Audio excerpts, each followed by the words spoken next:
And now what I'm going to do is start the truck up.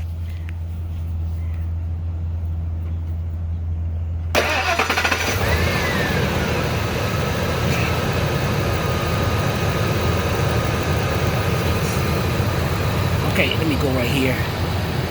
Yeah. Now, guys, this is how you're going to tell. Now, a good fuel pump draws anywhere between 2 and 4 amps.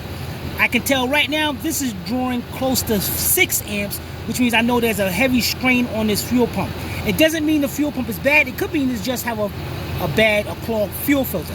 Any kind of clog in the system, kink line or anything, will cause those amperage to go up. Now, you also want to pay attention to your max and your minimum